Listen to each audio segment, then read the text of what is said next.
It's the last programme before the summer break, so we've got the Deputy First Minister in the studio to look back at the last year and look ahead to the challenges of the next year. Welcome to Politics Wales. I'm Teleri Glyn Jones, plenty to discuss this morning.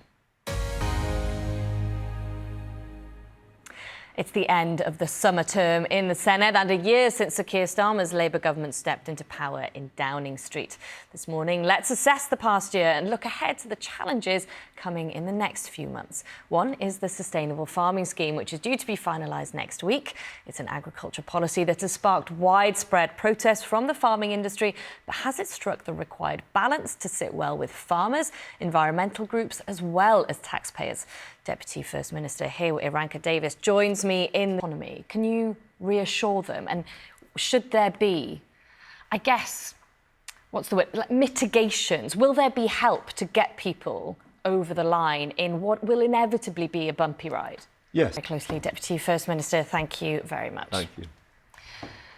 Now the focus has already turned to next May and the Senedd election. Labour, Reform and Plaid Cymru have all led in opinion polls carried out by different companies in recent months, with the Conservatives polling in fourth place. I've been discussing the current state of play with our political editor, Gareth Lewis. Significant Senedd election that we have. Everyone will pretend they're not looking at the polls at the moment, because for the first time in the history of devolution, as you said, we've got. Do you think, are Labour going to be able to? I get the sense they think they're down but not out. Yeah, UK Labour, that the First Minister really different to UK Labour. They can appeal to try and win back. I think there's an acceptance that some people are not going to come back. And what about Plaid and the Tories, who have historically been the opposition parties here?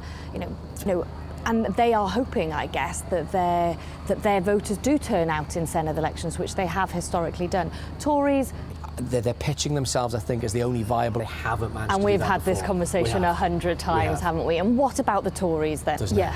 The analysis from the Conservatives to reform. All the other parties talk a lot about reform, but as you say, we don't hear a lot from them. So we have caught up with them this week to hear what they've got to say about the year to come.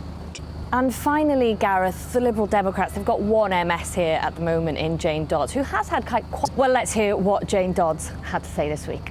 So when we're back here in September after the break over the summer, it's going to... Frenetic is the word, isn't we? 13Jul, Heaven David, Dara Miller, thank you all very much. Well, they play a vital role in helping a school run smoothly, but unions say some support staff are earning less than minimum wage because of the way their salaries are paid. Their pay is also different depending on where they live in Wales. What's more, teaching assistants are also routinely asked to take on extra duties, including taking classes when teachers are absent. The Welsh Government says teaching assistants are a valued part of the education workforce, but unions want change. More from Rodri Lewis. And that's it for this week and this term. My thanks to my guests and to you for watching.